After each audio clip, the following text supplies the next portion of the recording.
इम्तियाज मिलना चाहिए कि ऐसे मुश्किल इतने बड़े क्रिएटिव आदमी के साथ आज दे दीजिएगा कि निशान इम्तियाज। जिसका सूरज गुरूब ही नहीं होता इस उम्र तक, माशाल्लाह इनके साथ रहना माशाल्लाह। और चिराग जो रोशनी पे खेलता है उसके नीचे कितना अंधेरा होता है, और फिर वो एक मसाफकत, फिर आपका अपना ताल्लुक लिखने पढ़ने से कितना मुश्किल था ये आपके लिए कि आप अनवर मकसूद के साथ आप 53 बरस रहीं।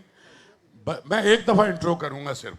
बच्चे पाले आपने, मुश्किलें गुजारी, छोटे से घर में आए, फिर ज़रा से खुशहाल हुए, बच्चों को स्कूल लेके जाती थी, पब्लिक ट्रांसपोर्ट भी इस्तेमाल करती थी, और फिर इस समाज के सबसे सरकश घोड़े पे सवारी भी करती थी। तो कितना मुश्किल काम है ये। और लेकिन आपने, मीर साहब का एक शेर है, सब पे जिस बार ने गरानी की उसको ये नातवा उठा लाया। आज भी आप खुश हैं, आपके बच्चे माशाल्लाह से दुनिया में उन्होंने अपना नाम कमाया, बिलाल को सब जानते हैं, आपकी तीसरी जनरेशन। तो ये जो आपकी जर्नी है, किताब तो उसमें एक हिस्सा है, कुछ आपकी यादें हैं, कुछ शेयर करना चाहें आप तो प्लीज़। असल में मैं जहाँ जिस ख़ानदान से ताल्लुक़ रखती हूँ तो हमारी यादों की कोई बात प्राइवेट नहीं होती है, हमें सब जानते हैं और सब हमारी हर बात पता भी सबको होती है, और अगर नहीं पता होती है तो किसी ना किसी तरह कुरेद लेते हैं और हमारी बात पता होती है। इस तरह सारे पाकिस्तान को, बल्कि अब तो हिंदुस्तान को भी पता होने लगी है। तो हम बहुत इस मामले में खुशकिस्मत हैं कि अच्छी अच्छी बातें हमारे नाम से, हमारे ज़रिए से बाहर निकलती हैं, और बहुत से लोग इसलिए हमें जानते हैं कि हमने, अनवर ने ये बात कही तो कितना अच्छा लगा, और ये बात हुई तो क्या। तो मुझे इतनी खुशी होती है कि मैं अनवर के साथ रहती हूँ और पहचानी जाती हूँ। जो मैंने जब इनसे शादी की थी तो मैं ख़ुद को भी नहीं पहचानती थी, और जब मैंने इनसे शादी की तो मेरी पहचान इतनी बड़ी बन गई कि मुझे यकीन नहीं आता कि अनवर के साथ मैं कैसे चल पड़ी। जो कि इनके साथ रहना कोई आसान बात नहीं था, नहीं थी, और रहना नहीं है आसान, वो भी नहीं है। ये भी मुश्किल था, वो भी मुश्किल है। तो ये मैं सोचती हूँ कि मैंने गुजार लिए ये माशाल्लाह। शाह साहब कितने, 43, 53, 53, मतलब मेरी उम्र से 10-12 साल ज़्यादा, 14-15 साल ज़्यादा। तो इतने गुजार लिए, और गुजर समझिए कि उम्र गुजर गई, और मैं अपने अपने आप को थोड़ा बहुत बोनस में रखे हुए हूँ। मैं इससे ज़्यादा बहुत दिल नहीं है रहने को। मैं ये चाह रही हूँ खुश खुश सेहत के साथ हमारा काम ख़त्म हो और लोग अच्छी तरह याद करें, और खुदा ना करे कि हमें कभी किसी की ज़रूरत पड़े या मदद की ज़रूरत पड़े। तो हम बहुत खुश हैं दोनों, और हम बातें नहीं करते, अब हम लड़ते भी नहीं हैं, लड़ना भी बहुत कम कर दिया है। ये दूसरी मंजिल पे रहते हैं, मैं नीचे के कमरे में रहती हूँ। ये कभी जाते वक्त मुझसे लेकिन नहीं, हर आने जाने वाले पे नज़र रखती हैं।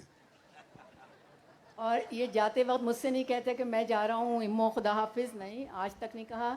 मैं इनके लिए कहने के लिए ऊपर चढ़ूँ दूसरी मंजिल पे कि अनवर मैं जा रही हूँ खुदा हाफिज़, वो भी मैं नहीं कहती। तो हम दोनों की अंडरस्टैंडिंग है कि do whatever you want to do, go wherever you want to गो।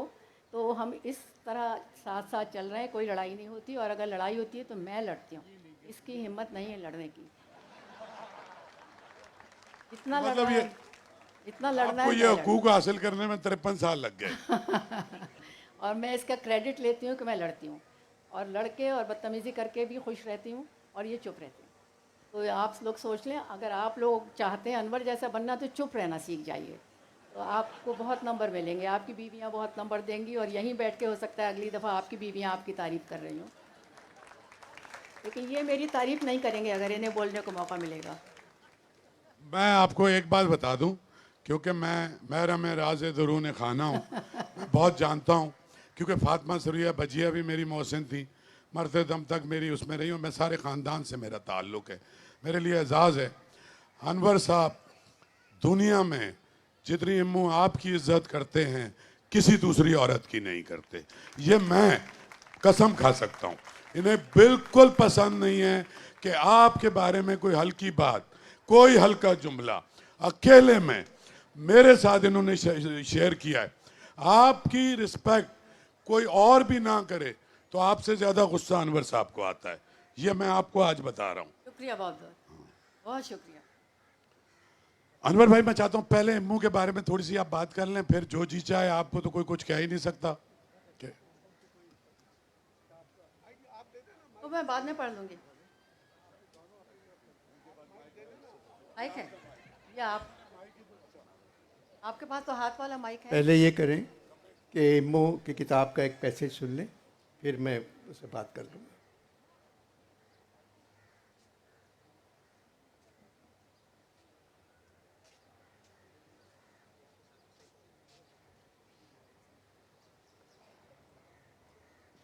सबकी शोहरत और काबिलियत अपनी जगह, लेकिन जो शोहरत अनवर ने कमाई वो शायद ही किसी के हिस्से में आई हो। ये मैं इनके ख़ानदान के रेफरेंस से बात कर रही हूँ। ज़िंदगी में दोस्तों की शदीद कमी है। कह नहीं सकती कि इनको दोस्ती पर एतबार है या अपने ऊपर दोस्ती निभाने का एतबार नहीं है।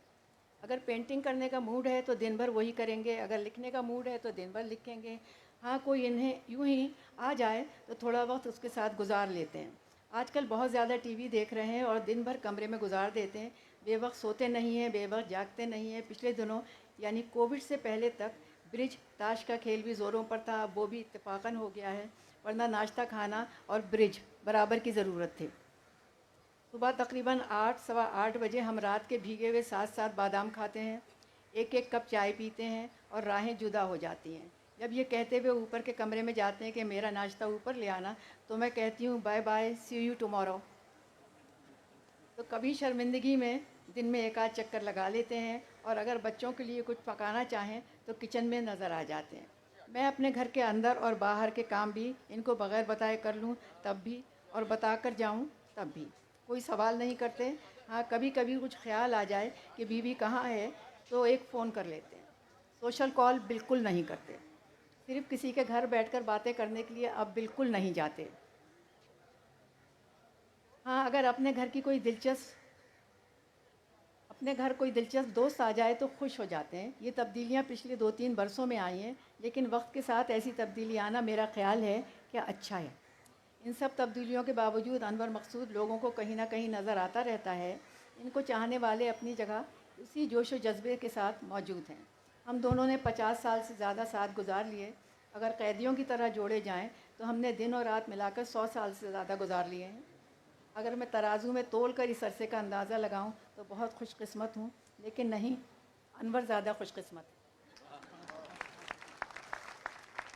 चलिए, बहुत बहुत शुक्रिया बेगम साहिबा। डर गए। इमराना मकसूद, उनकी किताब का नाम है दूसरी मुलाकात। जबकि 52 बरसों से ये मेरी पहली बेगम है।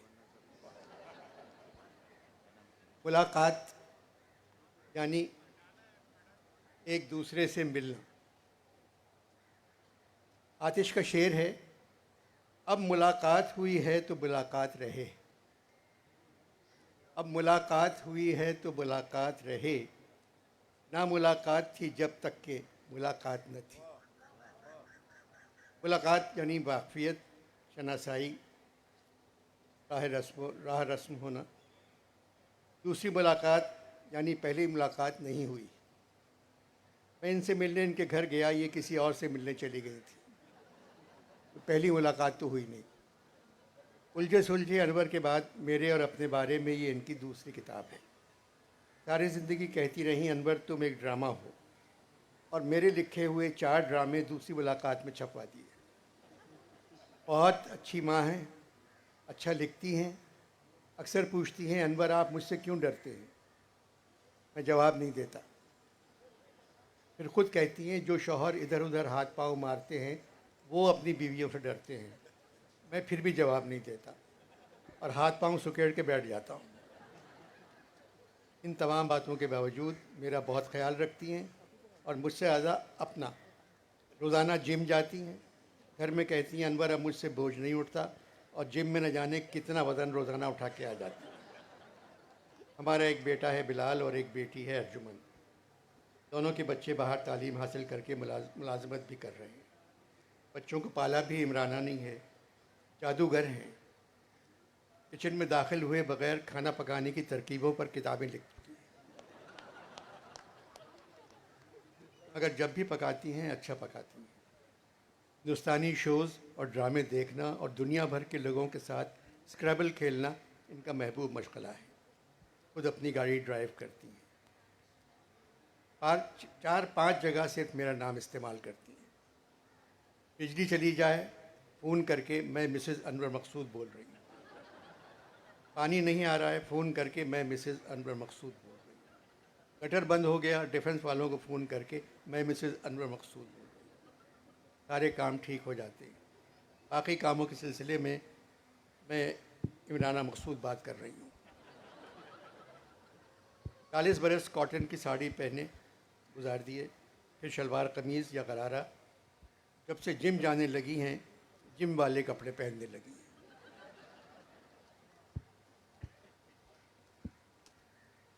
मुलाकात इमराना की किताब है, मगर दूसरी मुलाकात।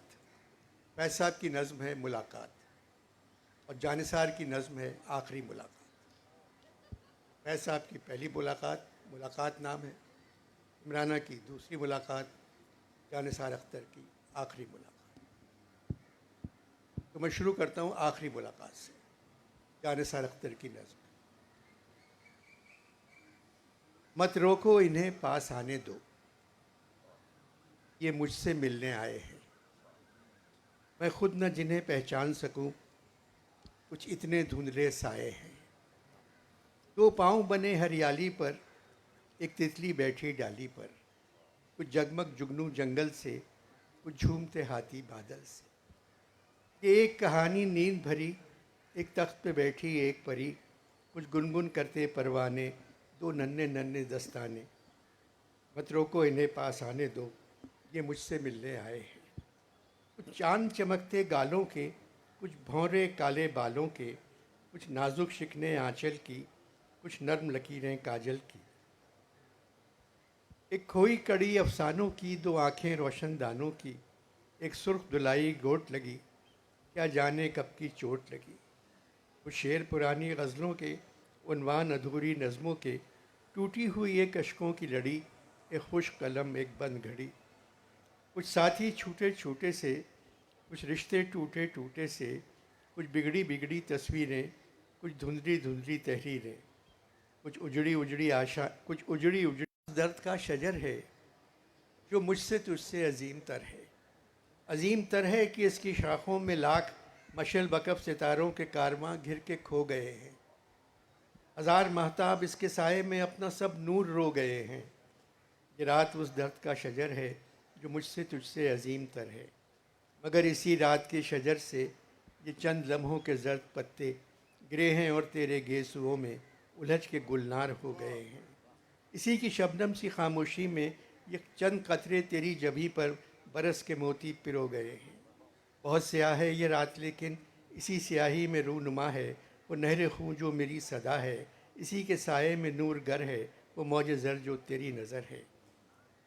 वो गम जो इस वक्त तेरी बाहों के गुल सिता में सुलग रहा है, वो गम जो इस रात का समर है। कुछ और तब जाए अपनी आहों की आँच में तो यही शरर है।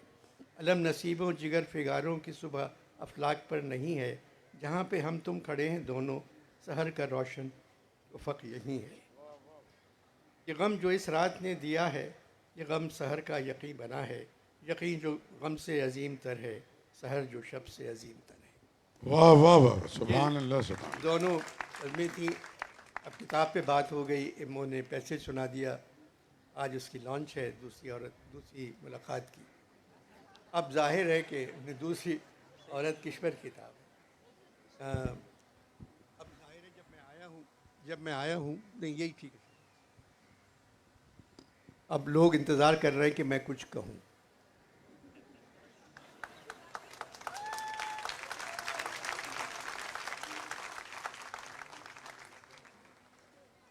अब तकरीबन मेरे जाने का ही वक्त है। 66 बरस मैंने झूठ लिखा, झूठ बोला। आज मैंने फैसला किया है कि अल्लाह को मुंह दिखाना है, मैं सच कहूँगा, कोई लफ्ज़ झूठ नहीं कहूँगा। पाकिस्तान दुनिया का सबसे अच्छा मुल्क है। मैंने झूठ बोलना छोड़ दिया है। पाकिस्तान दुनिया का सबसे अच्छा मुल्क है। सूबे सिंध में जैसी मर्दमशुमारी होती है पूरी दुनिया में नहीं होती।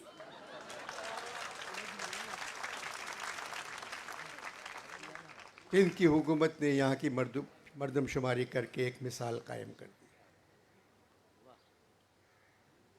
कोई गरीब नहीं है पाकिस्तान में, एक आदमी गरीब नज़र नहीं आता, न सड़कों पे, न गांव में, न देहातों में, सब अमीर हैं। पाकिस्तान पे कर्ज़ा नहीं है, एक आने का कर्ज़ा नहीं है। जो पैसे हमारे दिए मिले हैं हमें वो तोहफ़ा है, और गिफ्ट को कर्ज़ा नहीं कहते। बिला वजह अखबारों पे और सब पे तकरीरें होती हैं कि हम कर्ज़े में दबे हुए हैं। पाकिस्तान की फ़ौज दुनिया की बेहतरीन फ़ौज है। उनके पास घर नहीं है रहने को, फिर भी वो वतन की हिफाजत कर रहे हैं।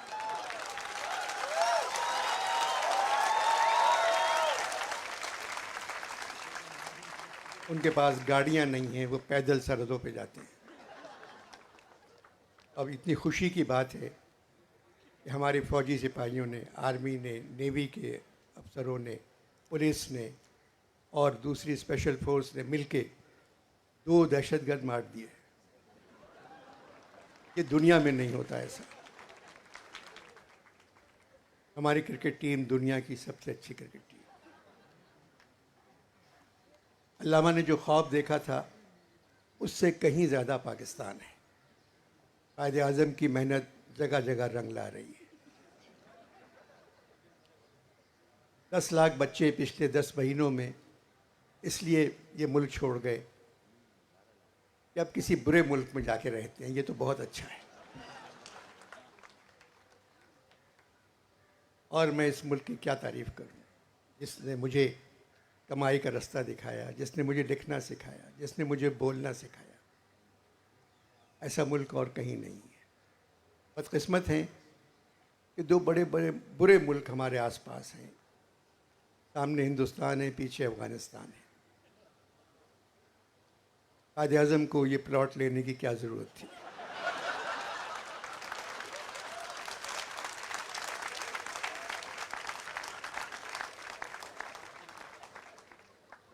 के बाद जो मैंने मर्दमशुमारी की थी उस पर ज़रा ज़ोर दें जहन को।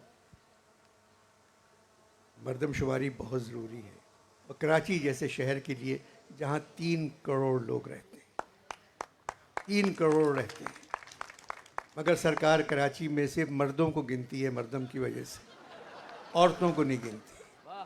वो समझती है मर्दमशुमारी सिर्फ मर्दों की होती है। ऐसा नहीं होना चाहिए। मगर अल्लाह ताला का करम है कि इन तमाम अच्छाइयों के बावजूद पाकिस्तान में लोग ज़िंदा हैं। कब का मर जाना चाहिए था। अब मरते इस वजह से नहीं है कि सारे डॉक्टर बाहर चले गए। जो बाहर मतलब 15-20 हज़ार डॉक्टर बाहर हैं, वो अगर पाकिस्तान में होते तो हम सब मर चुके होते। चलिए इस बात की खुशी मनाएं और इसके बाद सब मिलकर कहें पाकिस्तान जिंदाबाद, जिंदाबाद। अभी मैं लाहौर से आया हूँ, वहाँ कुछ कह गया था, इस वजह से कुछ नहीं कह रहा हूँ। कराची की उर्दू कॉन्फ्रेंस में कुछ कहा था, अब नहीं कहूँगा। शाह साहब ने कहा अनवर भाई मेरी इज्जत का सवाल है, इसी के बारे में कुछ मत कहें। मैंने कहा शाह साहब मैं सिर्फ स्पेशल बच्चों के लिए कह सकता हूँ। तो कह लगे कहे। मैंने कहा वही तो पावर में है। एक आदमी नॉर्मल नहीं है, फिर भी पाकिस्तान जिंदाबाद। अनवर भाई, ये यूपी के हवाले से आप मुबारकबाद इनको बनती है ना। ये ऑक्सफोर्ड वाले तो कमाल करते हैं, दूर दूर से लोगों को बुलाते हैं और फिर करीब नहीं आते। अरशद मियाँ बहुत अच्छे हैं, बहुत मेहनत करते हैं और हमेशा कामयाब रहता है। लाहौर में जो शाह साहब मेला लगा के आए हैं ऐसा मेला पंजाब में कभी ज़िंदगी में लगा ही नहीं। मतलब सोच नहीं सकते आप लोग कि क्या हुआ है लाहौर में। सड़कें बंद, माल रोड पे ट्रैफिक बंद, तबाही। और एक लगा कि पंजाब पहली मर्तबा जागा है, और पंजाब जागता है तो सभी जाग जाते हैं। अगर फिर जागने के बाद पंजाब फ़ौरन सो जाता है। मगर ये कि शाह साहब ने कमाल किया। वहाँ एक अदबी फेस्टिवल बहुत हो रहे हैं। उससे पहले एक और अदबी फेस्टिवल हुआ फ्रेयर हॉल में, फिर शाह साहब का फेस्टिवल हुआ, फिर लाहौर में हुआ, ये कराची में ऑक्सफर्ड का, इस्लामाबाद में है, गोवादर में है। मतलब अदीब मरते जा रहे हैं और फेस्टिवल होते जा रहे हैं। कम से कम अदीबों को ज़िंदा रहना चाहिए ऐसे फेस्टिवल अटेंड करने के लिए। मगर अब तो ये लग रहा है कि जब मेरा इंतकाल होगा तो कोई पढ़ा लिखा फातिहा पढ़ने भी नहीं आएगा, क्योंकि सब जा रहे हैं। इस मुल्क में ऐसा नहीं होना चाहिए। पढ़े लिखे लोगों को ज़िंदा रहना चाहिए, हुकूमत को उनका ख्याल करना चाहिए।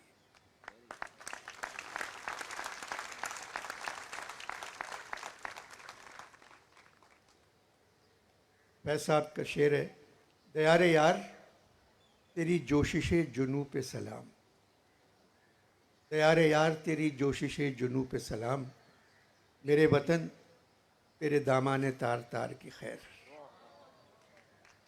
इस शेर के बाद हम क्या कह सकते हैं?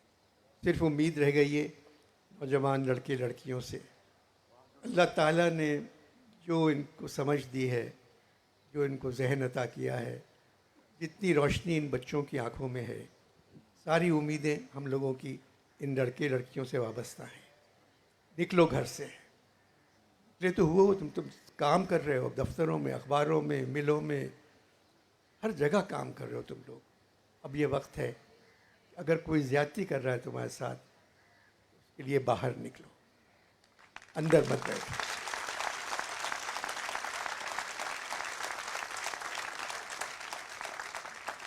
तुम ही लोग हो, इकबाल का ख्वाब भी तुम हो, कायद की मेहनत भी तुम हो। हम लोगों ने कुछ नहीं किया, ढेले का काम नहीं किया मेरी उम्र के लोगों ने। खाली मेरा काम ये नहीं है कि मैं टेलीविज़न पे आके हर हफ्ते लोगों को खुश रखूं।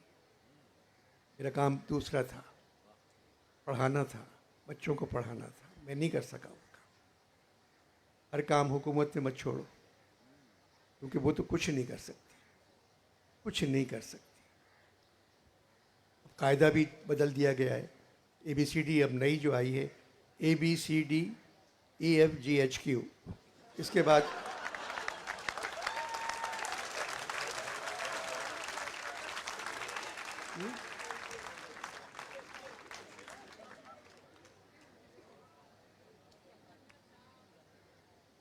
और फिर एक GHQ की और भी बड़ी अच्छी बात है।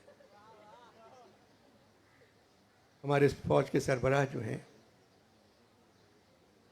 वो हाफिज़ GHQ, हाफिज़ जी उर्दू में, बहुत अच्छे आदमी हैं, इंशाल्लाह अच्छा काम करेंगे, नेक आदमी हैं। उनके बारे में आज तक मैंने किसी से कोई गलत लफ्ज़ नहीं सुना। मगर जिन हालात में रहते हैं लोग, शाह साहब ने मुझसे कहा है कि ज़हरा आपा की एक नज़्म सुना दें।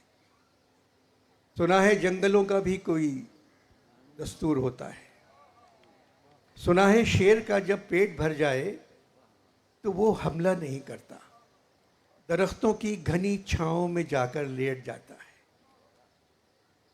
हवा के तेज झोंके जब दरख्तों को हिलाते हैं तो मैना अपने बच्चे छोड़कर कौवे के अंडों से परों को थाम लेती है, कौवे के अंडों को परों से थाम लेती है। सुना है घोंसले से कोई बच्चा गिर पड़े तो सारा जंगल जाग जाता है। किसी नदी के पानी में बहे के घोंसले का गंतुमी साया लरसता है तो नदी की रुपहली मछलियाँ उसको पड़ोसी मान लेती हैं। कोई तूफान आ जाए, कोई पुल टूट जाए तो किसी लकड़ी के तख्ते पर गिलहरी, सांप, चीता और बकरी साथ होते हैं। सुना है जंगलों का भी कोई दस्तूर होता है। खुदाबंदा जलीलो मोतबर, दानाओ बीना मुनसिफ़ो अकबर, मेरी इस सरजमी पर जंगलों ही का कोई दस्तूर नाफिज कर। बहुत बहुत शुक्रिया। ख़वातीन व हज़रात, बहुत बहुत शुक्रिया। अनवर मकसूद साहब, आपका बहुत शुक्रिया। इम्मू, आपका बहुत शुक्रिया। ये किताब है दूसरी मुलाकात, और ये मुलाकात अभी तक अधूरी है, इसलिए तीसरी किताब भी आएगी। और इसका एक एडिशन उसी दिन बिक गया था और यहाँ भी मौजूद है। ये किताब आप ख़रीद के इम्मू से साइन करा सकते हैं। Thank you so much.